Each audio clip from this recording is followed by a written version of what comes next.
बोलो श्री कृष्ण कन्हैया लाल की, सतगुरु महाराज की, श्री प्राणनाथ प्यारे की, महारानी बाईजुराज की, तीनों पुरी धाम की, समस्त सुंदर साथ की। श्री धनी जी को जोश आत्म दुल्हन, नूर हुक्म बुध मूल वतन, ए पांचों मील भई महमत, वेद कतिबों पहुँची शरत, वेद कतिबों पहुँची शरत। या कुरान या पुराण, ये कागज दो प्रमाण, या के मगज मायने हम पास, अंदर आए के खोले प्राणनाथ, अंदर आए के खोले प्राणनाथ। या कुरान या पुराण।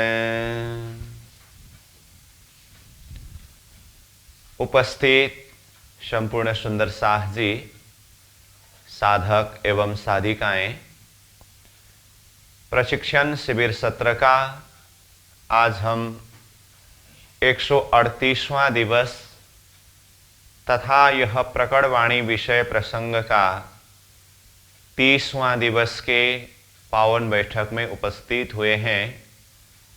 तो सर्वप्रथम आप सभी को सप्रेम प्रणाम एवं स्वागत करते हुए आज का विषय वस्तु कक्षा सत्र को हम आगे बढ़ाने जा रहे हैं। अब तक हमने यह प्रकटवाणी विषय प्रसंग में 95वीं चौपाई तक चर्चा किया, चिंतन किया,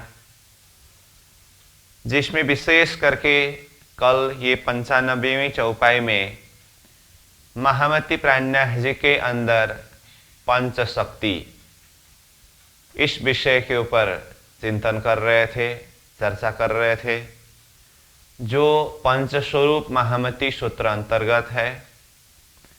और यही प्रसंग को आगे बढ़ाते हुए 96वीं चौपाई में महामती प्राणनाथ जी कहते हैं, या कुरान या पुराण, ये दो कागज प्रमाण, या के मगज मायने हम पास, अंदर आए के खोले प्राणनाथ। अक्षरातीत प्रियतम धामधनी श्रीराज जी महाराज के आवेश शक्ति, श्यामा जी महारानी की शक्ति, तारतम का प्रकाश, हुकुम स्वरूप की शक्ति और जागृत बुद्धि की शक्ति, ये पंच शक्ति महामती प्राणनाथ जी के अंदर विद्यमान है। तो ऐसे प्राणनाथ जी, उनके दृष्टि में, उनके सिद्धांत में, अथवा ये तारतम्य दर्शन में, या कुरान हो या पुराण हो, ये दो कागज प्रमाण, ये दोनों मतलब कुरान और पुराण दोनों ग्रंथ, ये तारतम विषय के लिए, तारतम विषय मतलब तारतम धरती में किसके लिए जाहिर हुआ? ब्रह्म सृष्टियों के लिए है। तो ब्रह्म सृष्टि, ईश्वरी सृष्टि, जीव सृष्टि, तीन सृष्टि को ही अखंड सुख प्रदान करने के लिए तारतम धरती में प्रकट हुआ है और जाहिर हुआ है। उसमें भी विशेष करके देखें तो ब्रह्म सृष्टि इसके अधिकारी है। इसीलिए ये प्रकटवाणी के सबसे पहला नंबर चौपाई में ही कहा, अब लीला हम जाहिर करे, जो सुख सैया हृदय धरे। अब ये तारतम के माध्यम से मैं वो ब्रह्म लीला को जाहिर करने जा रहा हूं, जिस लीला के सुख को संज्ञा यानी कि ब्रह्म सृष्टि ही हृदय में धारण करेंगे। ये कहा पहले सुख सुहागिन, पहले ये सुहागिन आत्मा ब्रह्म सृष्टि ही ये तारतम के सुखों को अनुभव करेंगे। पीछे सुख संसार, बाद में फिर संसार वाले भी इसी तारतम के द्वारा सुखानंद को अनुभव करेंगे। इस तरह से कहा। तो ये तारतम का प्रकाश धरती में जाहिर होने का कारण ब्रह्म सृष्टियों को जागृत करा करके वो परम धाम तक ले जाने के लिए। इसीलिए जैसे कि मैंने कहा महामति प्राज्ञ जी के सिद्धांत अथवा तारतम का सिद्धांत कहा, तो ये तारतम का सिद्धांत ही ब्रह्म सृष्टि का सिद्धांत है। तो ब्रह्म सृष्टियों के लिए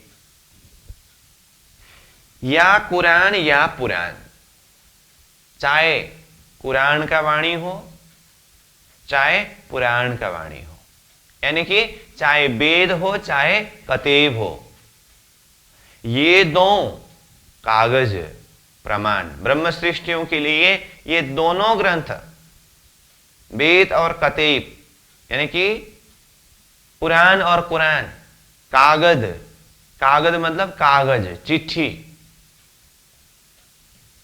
और चिट्ठी को किस रूप में लिया यहां? प्रमाण, एक प्रमाण का विषय है। तारतम संबंधी विषय को प्रमाणित करने वाला विषय ये कुरान और पुराण विषय है। महामति प्राज्ञ जी के धरती में आगमन से पहले ये दोनों धारा मतलब वेद का धारा और कतीब का धारा, जिसे हामी परंपरा और सामी परंपरा कहते हैं, हिंदू और मुस्लिम, ये दो धारा, ये अलग अलग धारा के रूप में अपने ही प्रकार से आगे बढ़ रहे थे, चल रहे थे। महामति प्राज्ञ जी ने तारतम्य दृष्टि के माध्यम से सृष्टि की उत्पत्ति के कार्य कारण महाकारण से लेकर के यहां सृष्टि के बीच में चल रहे अध्यात्म की अलग अलग धारा, अलग अलग धर्म शास्त्रों के अंदर, वेद कतेबों के अंदर लिखे हुए अथवा जाहिर किए हुए शब्द का गूढ़ रहस्य, ये सब के ऊपर मंथन करके देखते समय ये वास्तव में एक ही है, परंतु सृष्टि के अंदर दो धारा के रूप में चल रहा है, वेद और कतीब। तो ये दोनों का उद्गम स्थल अक्षरातीत परब्रह्म परमात्मा यानी कि परमधाम है। तो परमधाम अक्षरातीत परब्रह्म परमात्मा से ही उनके साथ अंश अक्षर ब्रह्म, अक्षर ब्रह्म का सपना का शरीर क्षर पुरुष आदिनारायण, आदिनारायण ने एकोहोम बहुश्याम कह करके ये सारा सृष्टि का विस्तार किया। तो संपूर्ण सृष्टि के अंदर जितनी भी शक्ति है, जितनी भी चेतना है, उसका मूल देखें। स्वप्निक सृष्टि के अंदर मूल क्षर पुरुष आदिनारायण, और आदिनारायण का भी मूल जागृत का स्वरूप अक्षर ब्रह्म, और अक्षर ब्रह्म का भी मूल अक्षरातीत परब्रह्म, तो एक ही है। तो अक्षरातीत परब्रह्म परमात्मा ही ये संसार के संपूर्ण चेतना का एक उद्गम स्थल, एक मूल स्रोत है। परंतु यहां सृष्टि के अंदर एक हामी परंपरा, एक सामी परंपरा, अथवा एक वेद के हिसाब से, एक कतेब के हिसाब से अपने अपने प्रकार से चल रहे हैं। और भाषा अंतर, शब्द का अंतर, वेद में अलग ही भाषा है, कतेब में अलग ही भाषा है। तो ये भाषा के पीछे पड़ करके धर्म के नाम पर, अध्यात्म के नाम पर, इष्ट के नाम पर आपस में वैमनस्यता, आपस में द्वंद्व, आपस में झगड़ा, ये देखा। तो फिर इसका अंतिम निष्कर्ष अथवा इसका एंडिंग, इसको देखते समय तो फिर एक ही है। कैसे? जब ये सृष्टि लय होगा, ये संपूर्ण सृष्टि की चेतना स्वयं जागृत का स्वरूप अक्षर ब्रह्म का मन अव्याकृत, जहां से ये सृष्टि की चेतना का विस्तार हुए हैं, वहीं जाकर के लय होने वाला है। और अक्षर के अंदर की जितनी भी शक्ति है वो स्वयं अक्षरातीत के एक अंश शक्ति, सदंश शक्ति है। तो इसका अर्थ क्या हुआ? जिस तरह से नदी की बहाव अपनी गति में बह रहे हैं, नदी के रूप को देखते समय अलग अलग रूप में अपनी अपनी गति में अलग अलग नदी बहते हैं, परंतु नदी का उद्गम स्थान देखे तो हिमालय एक ही है। और ये बहते बहते दो धारा के रूप में अथवा अलग अलग धारा के रूप में बहना प्रारंभ हुआ, और अंतिम लक्ष्य जहां तक पहुंचना है, वो अंतिम लक्ष्य, अंतिम बिंदु, निष्कर्ष बिंदु में दृष्टि पहुंचा करके देखे तो फिर अंततोगत्वा सारी नदी एक ही स्थान में पहुंचने वाला है, वो है सागर। तो इसमें देखिए तो उद्गम स्थान भी एक ही है और अंतिम बिंदु पहुंचने वाला स्थान जो सागर, वो भी एक ही है, और अलग अलग रूप में दिखाई दे रहा है बीच में, अलग अलग रूप में बहते समय। तो हमें ये बीज के स्थिति को ही देख करके अलग अलग समझना नहीं है, इसका उद्गम और इसका अंतिम गंतव्य, ये दोनों को देखना है। तो ये दोनों को देखते समय एक ही है। ये नदी, ये तो उदाहरण के रूप में बताया हूं। ऐसे ही ये सृष्टि के अंदर प्राणनाथ जी ने देखा विशेष करके दो धारा है। तो अन्य भी धर्म संप्रदाय मत मतांतर अपनी अपनी धारा से चल रहे हैं, उसमें मुख्य रूप से देखते समय ये वैदिक धारा और कतीब का धारा। तो ये यहां सृष्टि के अंदर दो नदी के रूप में, दो धारा के रूप में अलग अलग प्रकार से अपनी अपनी गति से चल रहे हैं। लेकिन प्राणनाथ जी ने देखा जैसे नदी का उद्गम स्थान हिमालय कहा ना, ऐसे ही ये वैदिक धारा और कतीब धारा दोनों का उद्गम स्थान देखे तो ये सारा सृष्टि का विस्तार, जैसे कि पहले ही कहा, अक्षर ब्रह्म का स्वप्निक शरीर क्षर पुरुष के द्वारा हुआ है, और क्षर पुरुष के द्वारा सृष्टि विस्तार के प्रसंग में वेद के भाषा में, शास्त्र के भाषा में देखें अथवा चिंतन करें, कहे तो कहा नारायण ने एकोहम बहुश्याम कहने से सृष्टि का विस्तार हुआ। और यही प्रसंग को कतीब के शब्द के हिसाब से देखें तो खुदा ने कुन्नह कहा तो सृष्टि का विस्तार हुआ। यही प्रसंग आता है। कुन्नह मतलब हो जा, खुदा ने इतना ही हुक्म किया तो ये सारा सृष्टि का विस्तार हुआ। तो वेद ने भी अंतत्वगत्वा ये सृष्टि का लय बताया है, और कतीब ने भी ये सृष्टि का लय, क्यामत, वेद ने प्रलय शब्द प्रयोग किया, कतीब ने क्यामत शब्द प्रयोग किया। सृष्टि की उत्पत्ति होने से पहले एक ही थे। और प्रलय के पश्चात अथवा क़यामत के पश्चात ये संपूर्ण चेतना, ये संपूर्ण सृष्टि वही अपने मूलभूत में जाकर के लय होने वाला है, मिलने वाला है। तो शुरू में भी एक, अंतिम में भी एक। तो यहां बीच में दिखाई दिया दो। तो इसीलिए ये दो धारा के रूप में बहते हुए एक सिद्धांत, एक दर्शन इन ग्रंथों के शब्दों के ऊपर प्राणनाथ जी ने चिंतन करके देखा तो वास्तव में ये सब एक ही बात है। कहने का अर्थ वेद और कतीब में जो कुछ भी बातें बताए हैं, शब्द का अलग है, भाषा का अलग है, तत्वतः बात एक ही है।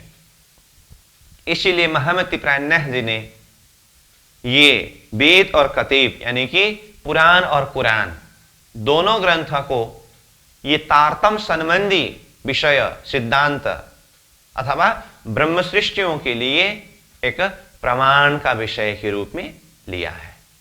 इसीलिए यहां कहा या कुरान या पुराण, ये दो कागज प्रमाण, ये दोनों कागज, दोनों चिट्ठी, वेद और कतीब ब्रह्म सृष्टियों के लिए चिट्ठी है जिसके अंदर अपने घर के संदेश लिखे हुए हैं।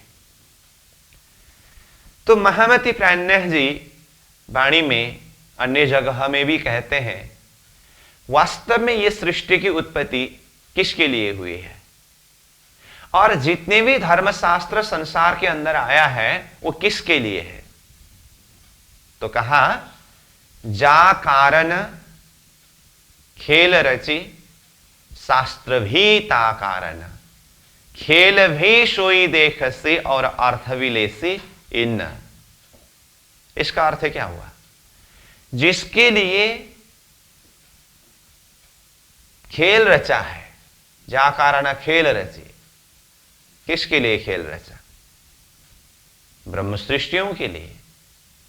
ब्रह्म सृष्टियों को खेल दिखा करके श्रीराज्य की पातशाही और वाहिदत की इश्क को समझाने के लिए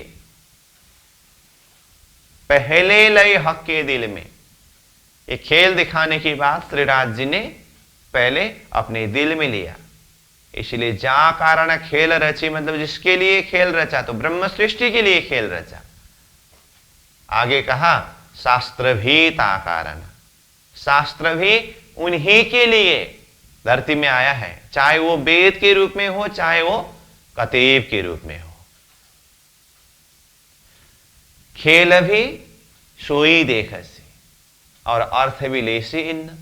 तो जिसके लिए खेल बना है वही ब्रह्म सृष्टि ये खेल को देखेंगे और जिसके लिए शास्त्र आया है वही ब्रह्म सृष्टि शास्त्र के गूढ़ रहस्य को भी समझेंगे और उसके वचन के ऊपर चलेंगे। तो इस बात को प्राणनाथ जी ने स्पष्ट रूप में वाणी में जाहिर करके कहा है। तो प्राणनाथ जी के आगमन से पहले अथवा तारतम्य के आगमन से पहले ये वेद और कतीब का धारा अलग अलग रूप में अपने ही प्रकार से अपनी ही गति में चल रहे थे। लेकिन प्राणनाथ जी ने देखा ये तो सृष्टि के अंदर अलग अलग रूप में चल रहा है और अब तक जो ये अलग अलग रूप में चलती रही ये भी परमात्मा के हुक्म के द्वारा ही है, क्योंकि यहाँ थोड़ा सा द्वैत का भी अनुभव कराना था, क्योंकि ये सृष्टि तो असलियत में द्वैत का ही है। परंतु प्राणनाथ जी कहते हैं अब परमात्मा के ही हुक्म के द्वारा वो समय आ गया है सबको मिलन करा करके एक सूत्र में बांधने का।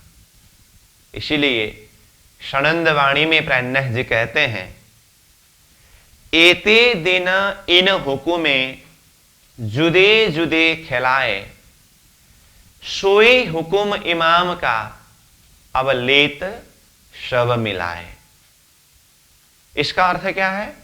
एते दिन इन हुकुमे, एते दिन सृष्टि के शुरू से लेकर के इतने दिन तक, अब तक इन हुक्में, परमात्मा के हुक्म के द्वारा ही जुदे जुदे खिलाए, अलग अलग रूप में खिलाए। इसलिए यहां भिन्न भिन्न जाति दिखाई दिया, भिन्न भिन्न वर्ण दिखाई दिया, भिन्न भिन्न लिंग दिखाई दिया, भिन्न भिन्न धर्म दिखाई दिया, अलग अलग प्रकार के मत, मतांत, संप्रदायवाद,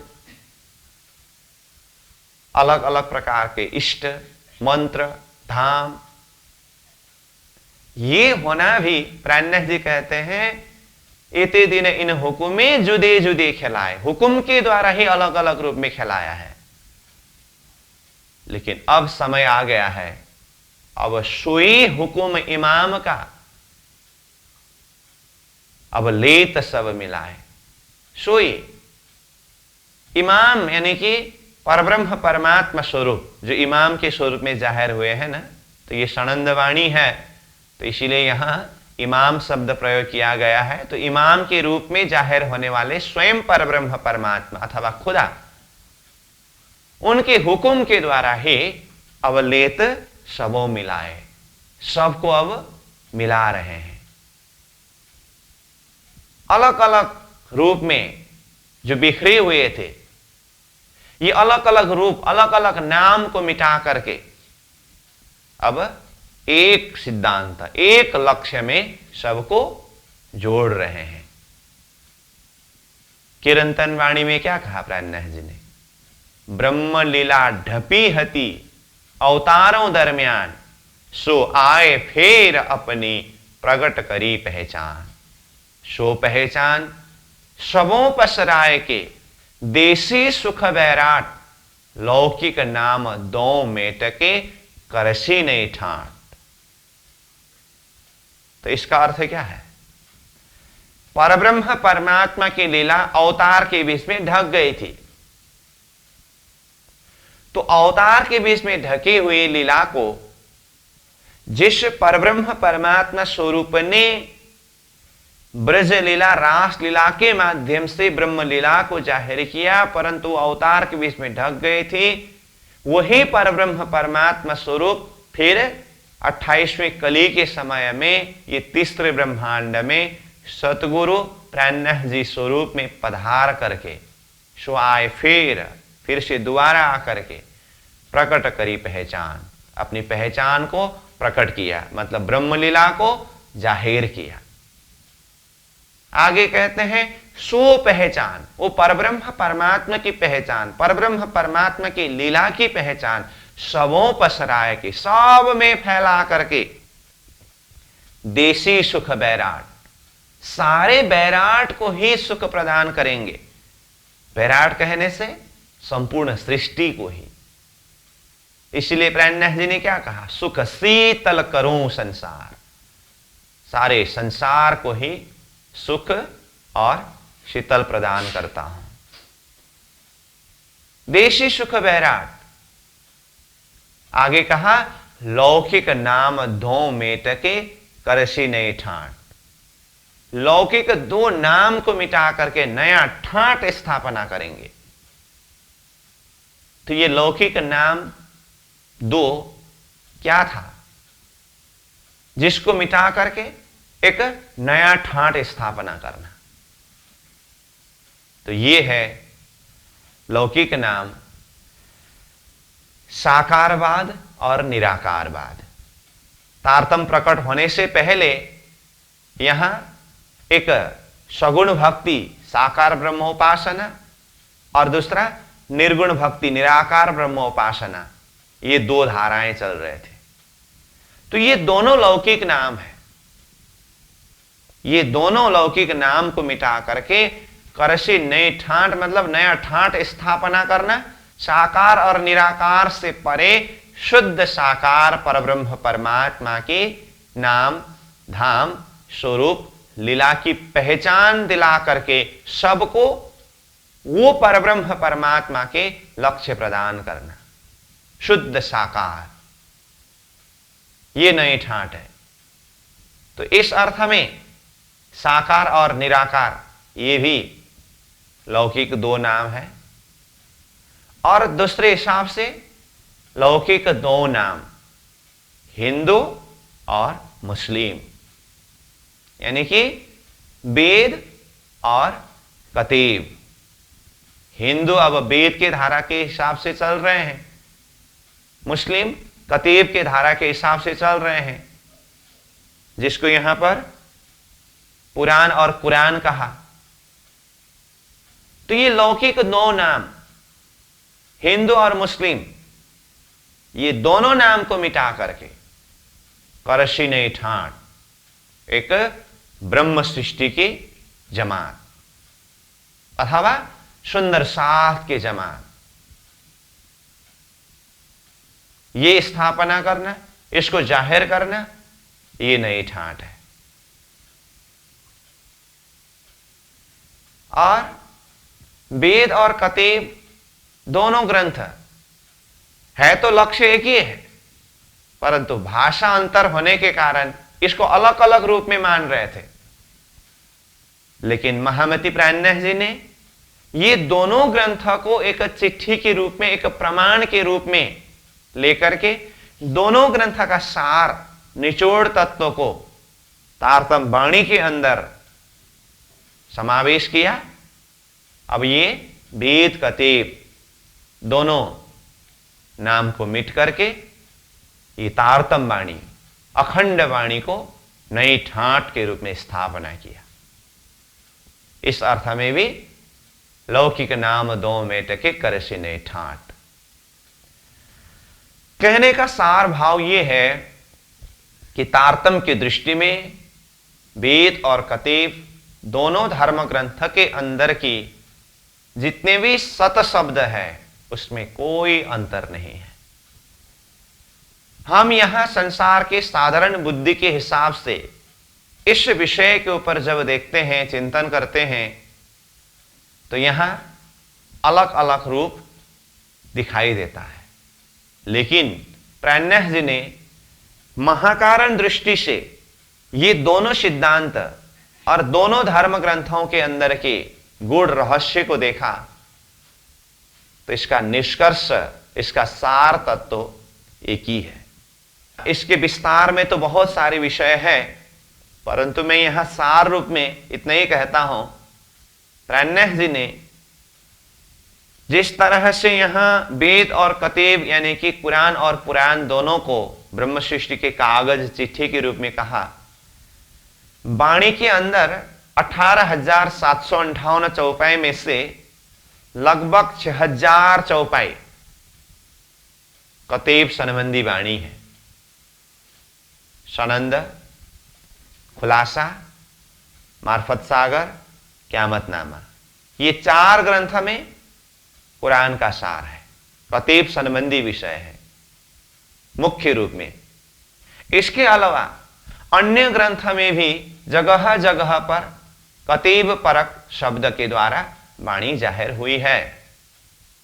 इसीलिए सार रूप में देखें तो लगभग 6,000 चौपाई कतीब संबंधी है और लगभग 6,000 चौपाई वेद संबंधी है अथवा वेद का सार है। हिंदू धर्म ग्रंथ का सार प्रसंग लगभग 6,000 चौपाई के द्वारा प्राज्ञ जी ने ही जाहिर किया। इसीलिए जब हम वाणी को अध्ययन करने लगेंगे तो वाणी के अंदर वैदिक शब्द यानी कि वेद का शब्द ये भी है और कतीब का शब्द भी है। कभी कभी हम शब्द के पीछे उलझते हैं, भाषा के पीछे उलझते हैं और प्राज्ञ जी की वाणी के ऊपर भी विभिन्न प्रकार का तर्क वितर्क करते हैं। ये तो हमारी मंद बुद्धि का परिचय है, परंतु महामती प्राज्ञ जी ने कार्य कारण महाकारण सब विषय को देखते हुए वेद और कतीब दोनों ग्रंथ का सार वाणी के रूप में जाहिर किया है, क्योंकि प्राज्ञ जी की दृष्टि में कोई भेद नहीं है। जिस तरह से प्रकृति में सूर्य का उदय होता है, तो सूर्य का धर्म है जहां तक अपने प्रकाश के द्वारा, किरण के द्वारा उजाला प्रदान करना। सूर्य की दृष्टि में कोई भेद दृष्टि नहीं है। महामति प्राज्ञ जी स्वरूप तो स्वयं परब्रह्म परमात्मा स्वरूप है। जिस तरह से एक संसार के व्यवहार में भी देखें, एक माता के हृदय में अपने बच्चों के प्रति समान भाव रहता है। भले ही एक बच्चा ज्ञानी हो, चतुर हो, सुजान हो और दूसरा अनजान हो, मूर्ख हो, परंतु माता के हृदय की वो वात्सल्य, प्रेम भाव दृष्टि से देखें तो कोई भेद नहीं रहता है। संसार के व्यवहार में भी हम ये प्रत्यक्ष रूप में देख सकते हैं। और महामति प्राज्ञ जी तो साक्षात परब्रह्म परमात्मा स्वरूप है, तो उनकी दृष्टि में संसार की जितनी भी चेतना है सबके प्रति एक समान भाव है, समान दृष्टि है। परमात्मा के सुंदर बगीचा के अंदर खिले हुए अलग अलग वर्ण, अलग अलग रंगों के, अलग अलग जाति के ये फूल है। और फूल का सार तत्व सुगंध। फूल के रंग को देखेंगे, फूल के रूप को देखेंगे, अलग अलग रूप में दिखाई देता है, परंतु उसका निष्कर्ष देखें तो सुगंध, वो सब एक है। इसीलिए महामति प्राज्ञ जी ने तारतम्य दृष्टि के द्वारा अंतर चेतना को देखा। तो अंतर चेतना को देखते समय सब एक है। इसीलिए कहा आत्म सहुनी एक दिशे जुजविते दिशे देह। आत्मा सब में एक ही है, मतलब एक ही परमात्मा के अंश शक्ति आत्मा रूप में विद्यमान है। जुजविते दिशे देह, शरीर के हिसाब से देखते समय अलग अलग रूप में दिखाई देता है। तो प्राज्ञ जी अपने ही वाणी के माध्यम से कहते हैं, बाह्य शरीर को नहीं, देह को नहीं, अंतरात्मा को परखो, अंतरात्मा को देखो। भले देखो तुम आकार को, पर देखियो अंदर का तेज। वो अंदर के प्रकाश को देखो, आत्मा शक्ति को देखो। तो आत्मा शक्ति सबके अंदर एक ही है। अब वही आत्मा को वेद के हिसाब से आत्मा अथवा जीव अथवा वासना अथवा चेतना, शूरता अलग अलग शब्द के द्वारा बताया है। और वही चेतना, वही शूरता अथवा वही जीव को कतीब के हिसाब से रूह शब्द प्रयोग किया है। शब्द रूह और आत्मा है, परंतु तत्वतः देखें वो एक ही है। जिस तरह से उदाहरण के लिए पानी को भाषा के हिसाब से अलग अलग भाषा में अलग अलग शब्द के द्वारा बताया जाता है। जैसे पानी, जल, वाटर, आब, नार, ये सब अलग अलग शब्द है, परंतु तत्वतः देखें तो तत्व तो एक ही है ना। और उसके अंदर भी विज्ञान के सूत्र के हिसाब से देखें तो H2O, गुण तो एक ही है ना। इस दृष्टि से प्राज्ञ जी कहते हैं, देखो अंदर का तेज, तत्वतः वो अंदर की शक्ति को देखो। इसीलिए जैसे कि कहा, कतीब धर्म ग्रंथ के अंदर जो आत्मा, परमात्मा, परमधाम संबंधी शब्द को, जैसे आत्मा को रूह कहा, परमात्मा को खुदा कहा, रब कहा, नूर जमाल कहा, अन्य भी शब्द है। और वो परमात्मा के धाम, परम धाम को और सजीम कहा, लाहूत कहा, चौथे आसमान कहा। वैदिक धर्म ग्रंथ के शब्द के हिसाब से देखें तो ब्रह्मधाम, ब्रह्मपुर, अक्षरातीत घर, परमधाम, अन्य भी अलग अलग शब्द है। ये सब भाषा का ही अंतर है, तत्वतः एक ही है। इसीलिए प्राणनाथ जी ने 6000 चौपाई वेद पक्ष, 6000 चौपाई कतेब पक्ष, ये दोनों सिद्धांत, दोनों दर्शन, दोनों ग्रंथ का निष्कर्ष तत्व को इस तरह से निकाला। और इसका निष्कर्ष है एक परब्रह्म परमात्मा का धाम, नाम, स्वरूप और लीला। दोनों ग्रंथ के साक्षी प्रमाण के द्वारा एक परब्रह्म परमात्मा के धाम का लक्ष्य दिया। इसीलिए कहा स्पष्ट रूप में वाणी में, जो कछु कह्या वेद ने सोई कह्या कतेब, दो बंदे एक साहेब के पर लड़त बिना पावे भेद।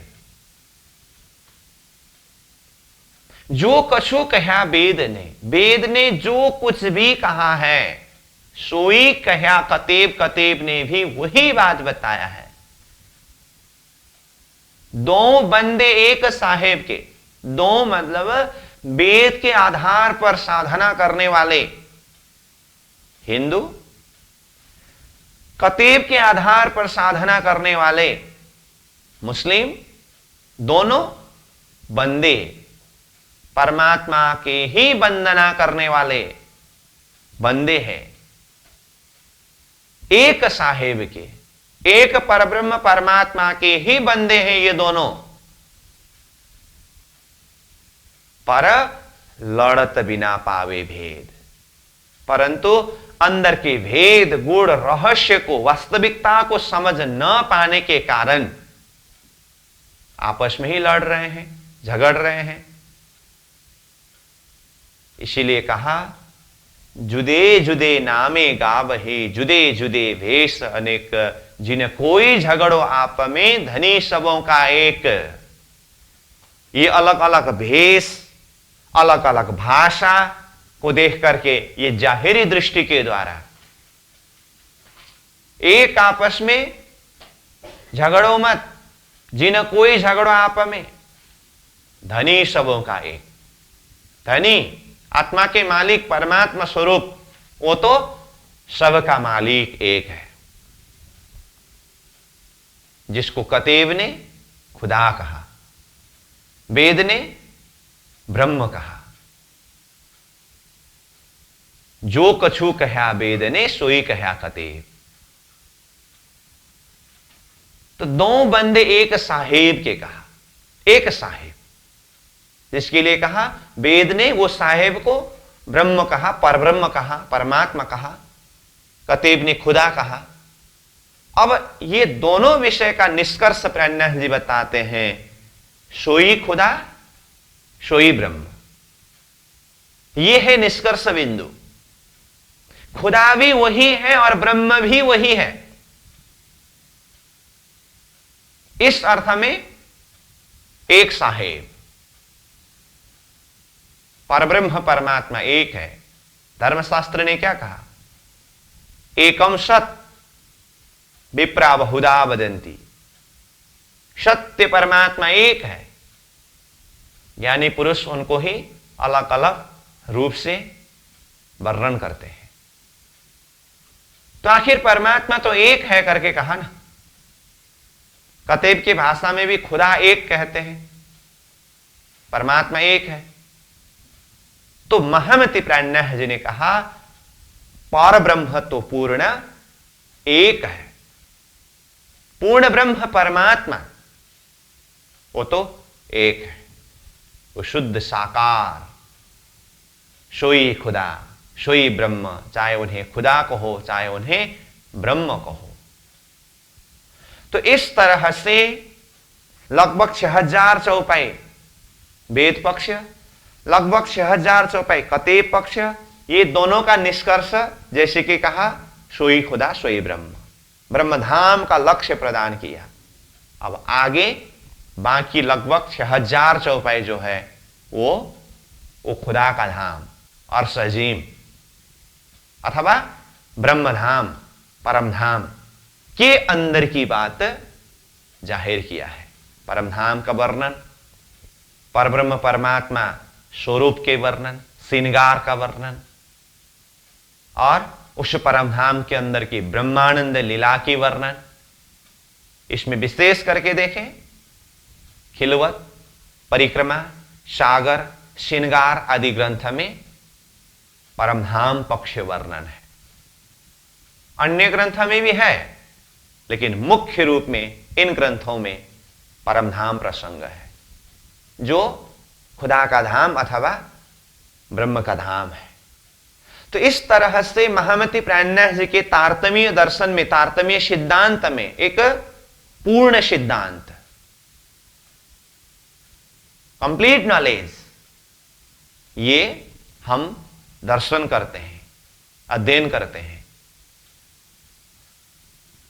तो इस अर्थ में प्राणनाथ जी यहां कह रहे हैं या तो कुरान हो या तो पुराण हो, ये दो कागज प्रमाण, ये दोनों ग्रंथ ब्रह्म सृष्टियों के लिए एक कागज के रूप में, चिट्ठी के रूप में, एक प्रमाण के रूप में, एक आधार के रूप में धरती में जाहिर हुआ है।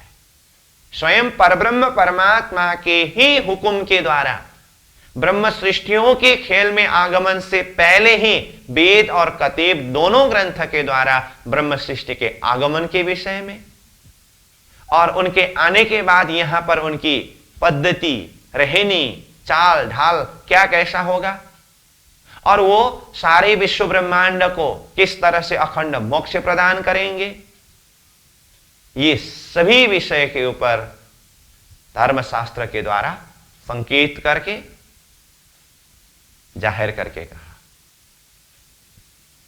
परंतु शास्त्रों का अध्ययन करने वाले, कुरान ग्रंथ का अध्ययन करने वाले साधारण बुद्धि के द्वारा इस गूढ़ रहस्य को समझ नहीं सकता।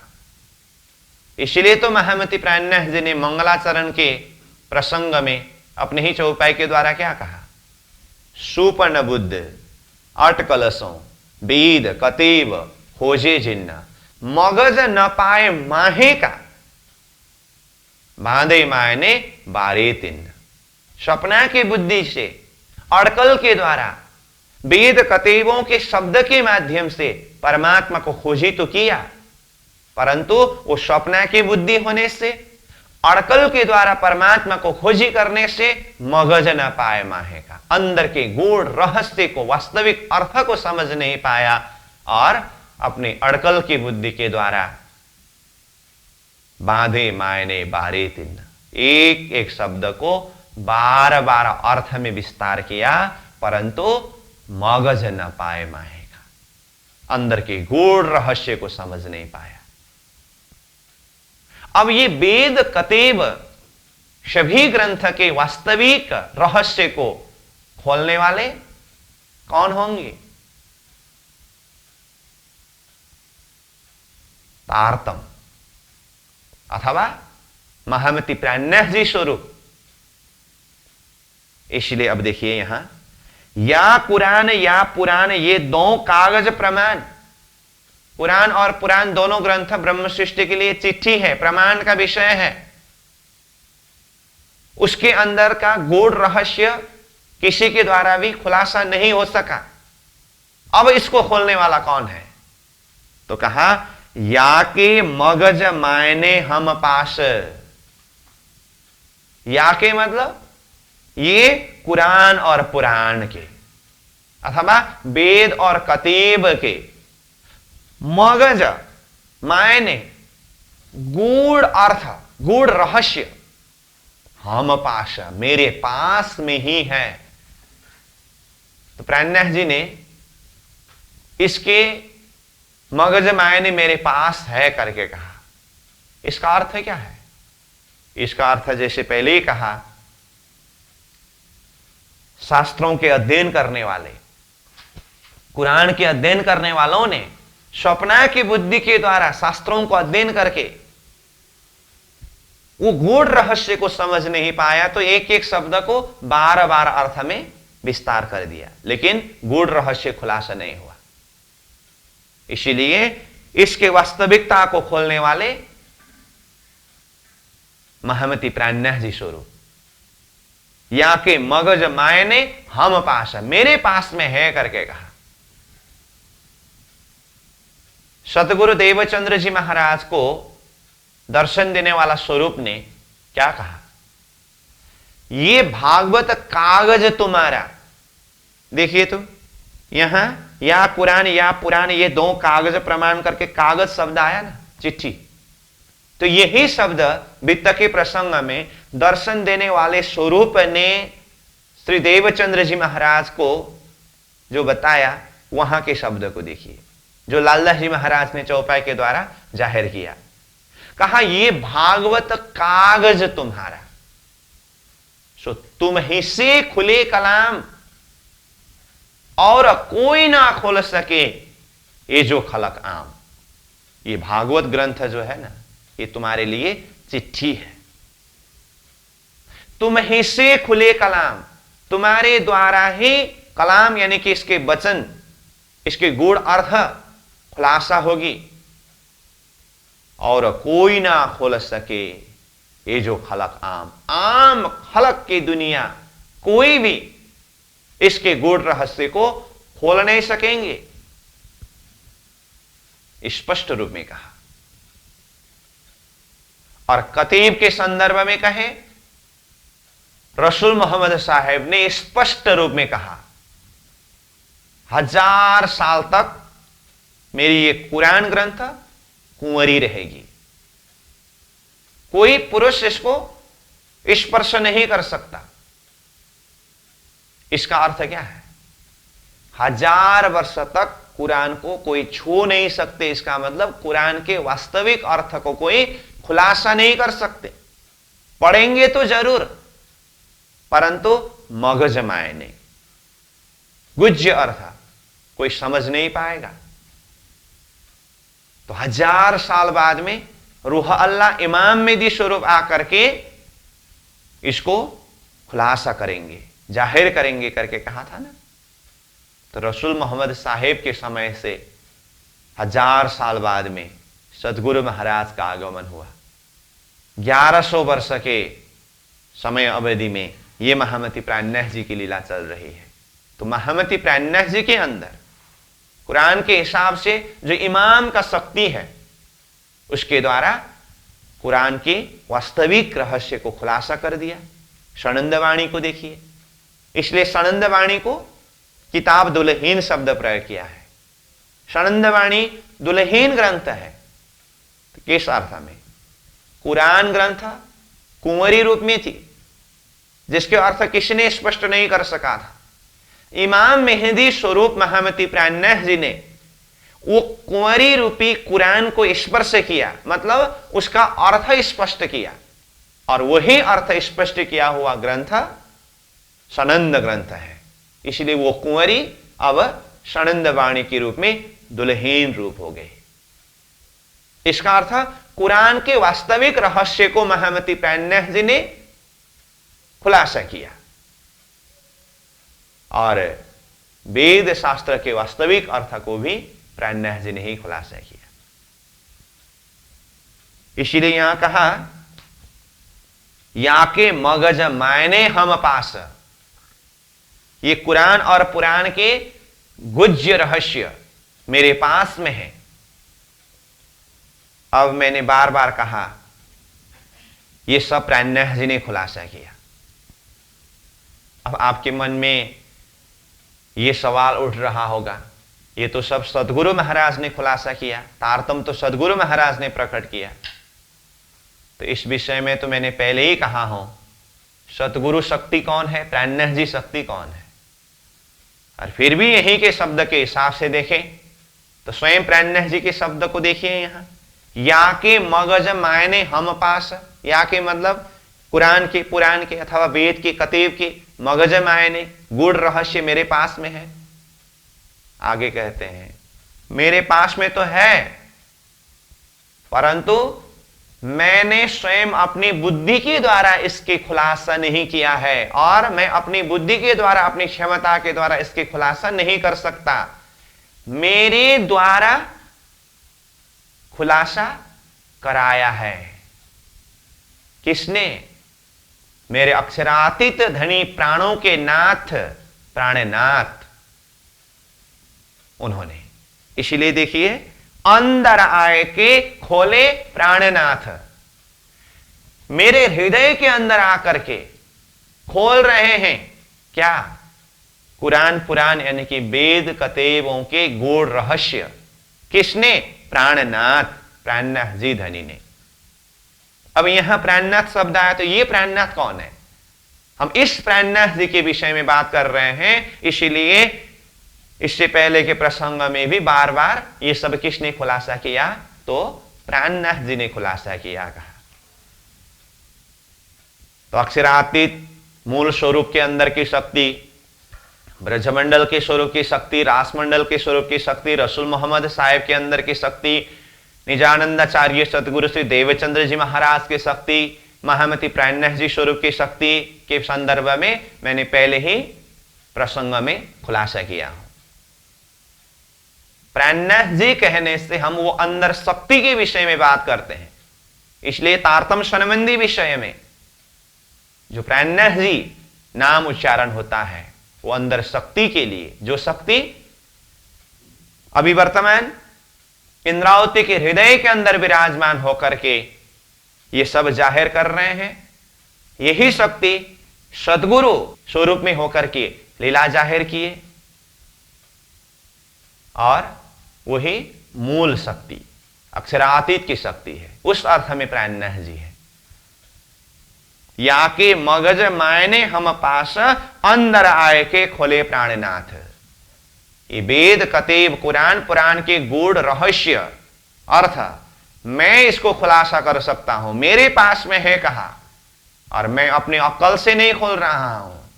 अंदर आए के खोले प्राणनाथ, मेरे अंतर हृदय में अक्षरातीत धाम धनी प्राणों के नाथ प्राणनाथ, यानी कि सतगुरु स्वरूप के अंदर की शक्ति। 40 वर्ष की उम्र में सतगुरु देवचंद्र जी को दर्शन देकर के तुम्हारे अंदर आकार में आए के बैठे हम, ये शक्ति थे ना, जिन्होंने सतगुरु स्वरूप के रूप में रह करके 34 वर्ष तक ये तारतम को प्रकाशित किया, वो प्राणनाथ शक्ति है। और वही शक्ति प्रविश्य प्राप्तम प्रिय प्राणनाथम, इंद्रावती आत्मा के हृदय के अंदर विराजमान हो गए, और वो प्राणनाथ जी के नाम से जाहिर हुए। वो शक्ति ये सब वेद कतेबों के रहस्य को खुलासा कर रहे हैं। इसलिए इंद्रावती आत्मा भाव से देखें तो मेरे अंदर अक्षरातीत धामधनी प्राणों के नाथ विराजमान होकर के ये सब वेद कतेब के रहस्य को खुलासा कर रहे हैं। अब 97वीं चौपाई में कहते हैं, आप भी ना खोले दरबार, मुझसे खुलाए कियो विस्तार, मोहे दई तारतम की करनवार, सो काहू न अटको निर्धार। देखिए तो शब्द, आप भी ना खोले दरबार, वो अंदर विराजमान होकर के जिस शक्ति ने इंद्रावती के माध्यम से ये सारा दरवाजा खोल दिया ना, वेद कतेब के गूढ़ रहस्य को खोलना, ये भी दरवाजा खोलना है। और पहले प्रसंग में हमने चर्चा करके आए हैं, तारतम रूपी कुंजी इंद्रावती के हाथ में दे करके ये हुक्म किया कि परमधाम के दरवाजा को खोल करके ब्रह्म सृष्टि को लेकर के आना। रोशनी किल्ली दई हमको, यूं कर किया हुक्म, खोल दरवाजा पार के इतना बुलाए लीजिए सृष्टि ब्रह्म। सदगुरु महाराज ने इंद्रावती आत्मा के लिए यह कहा कि परमधाम का दरवाजा खोल करके ब्रह्म सृष्टियों को लेकर के आना। तारतम रूपी कुंजी इंद्रावती के हाथ में दिया, और इंद्रावती के द्वारा ही वेद कतेबों के गूढ़ रहस्यों को खुलासा किया।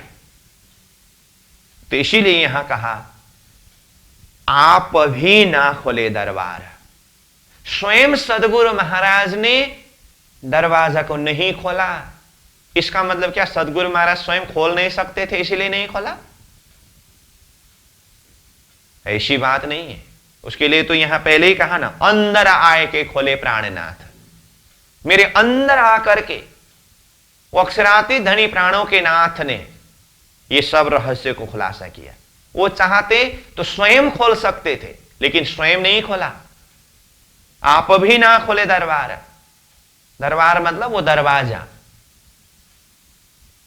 मुझसे खुलाए कियो विस्तार, तन्नह जी कहते हैं, अथवा इंद्रावती हृदय कहते हैं, मेरे द्वारा खुला करके ये सब विस्तार किया। तो ये क्या है? स्वयं ना खोलना और मेरे द्वारा खुलवाना, यही तो उनकी कृपा है। इसलिए पहले चौपाई में क्या आया है? मोहे करी सरीखी आप, धनी ने मुझे अपने ही समान बनाया। अपने ही समान कैसे बनाया? स्वयं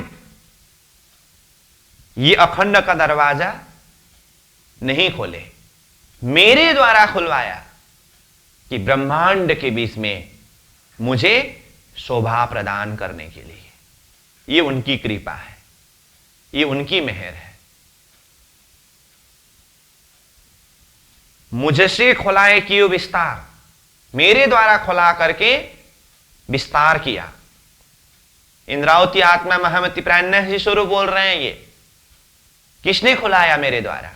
मेरे अंदर विराजे हुए वो प्राणों के नाथ अक्षरातीत धनी, जो सद्गुरु स्वरूप में होकर के लीला कर रहे थे, वही आवेश शक्ति अभी मेरे हृदय के अंदर विराजमान होकर के मेरे द्वारा खुला है। तो धनी की कृपा को देखिए। इस अर्थ में हम बार बार कहते हैं कि ये सब किसने खुलासा किया? प्राणनाथ जी ने। प्राणनाथ जी कहने का अर्थ वो अंदर के तत्व, अंदर की शक्ति, इस दृष्टि की बात है। ठीक है। आप भी ना खोले दरबार, मुझसे खुलाए कियो विस्तार, मोहे दई तारतम की करणवार। मोहे मतलब मुझे, दई दिया, तारतम की करणवार। करणवार शब्द का अर्थ करने वाले, मतलब तारतम को जाहिर करने वाले, तारतम को प्रकाशित करने वाले, अखंड परमधाम की दरवाजा को खोलने वाले, वेद कतेबों के गूढ़ रहस्यों को खुलासा करने वाले, ये शोभा धनी ने किसको दिया? मुझे दिया। मोहे दई तारतम की करणवार, तारतम को खुलासा करने वाला, तारतम को प्रकाशित करने वाला, तारतम को जाहिर करने वाला, ये शोभा धनी ने मुझे प्रदान किया। स्वयं नहीं किया, मेरे द्वारा कराया। ये उनकी कृपा है। सो कहो न अटकू निर्धार। अब इंद्रावती आत्मा के हृदय के अंदर इतने दृढ़ विश्वास है, धनी की कृपा के द्वारा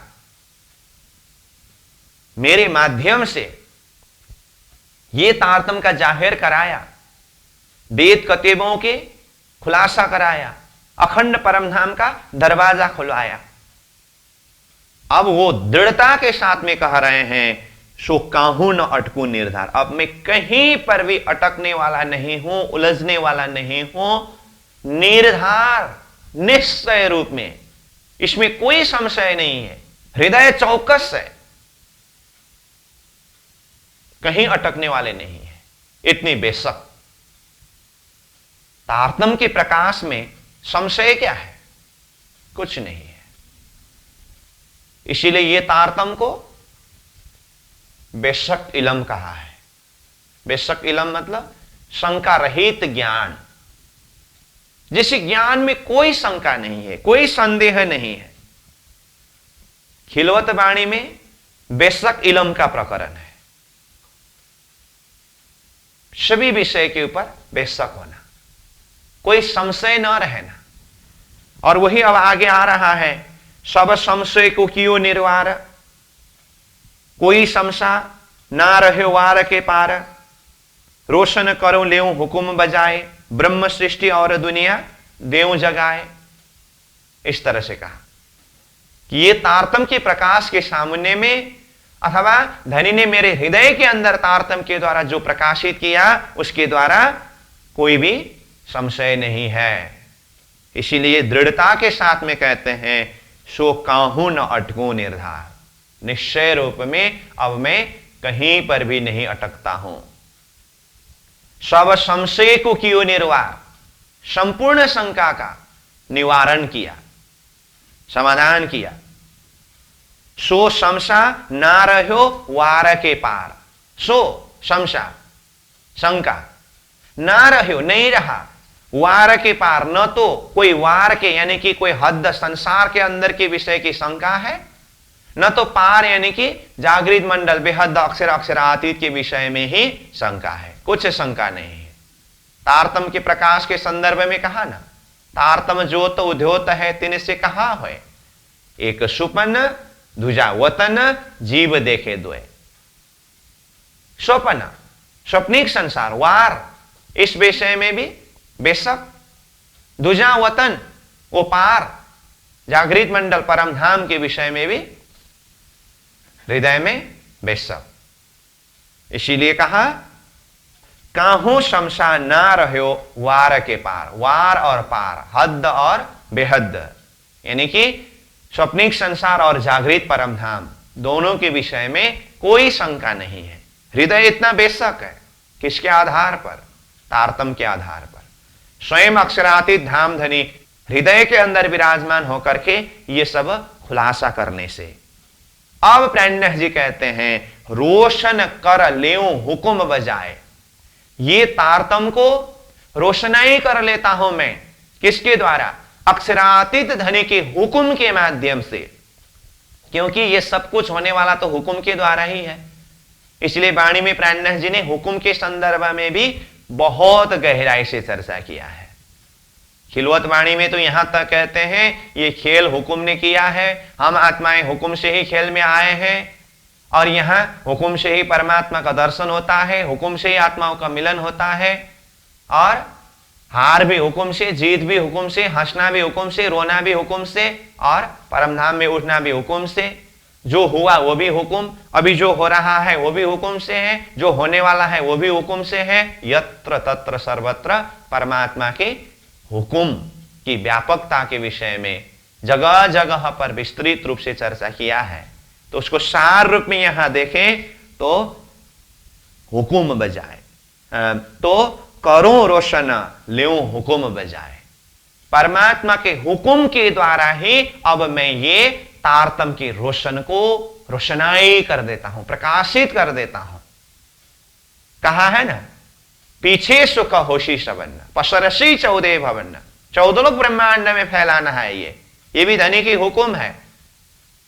तो अब ये तारतम को विस्तार करने के विषय में ये प्रतिज्ञा सूत्र है, रोशन करो लेऊं हुकुम बजाए।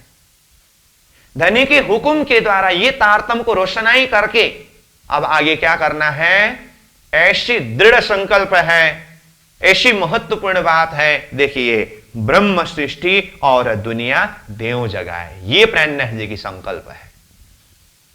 ब्रह्म सृष्टि परमधाम से आए हुए आत्माएं और दुनिया, यहां संसार में जो उत्पत्ति हुए जीव, देव जगाए, सबको मैं जगा देता हूं।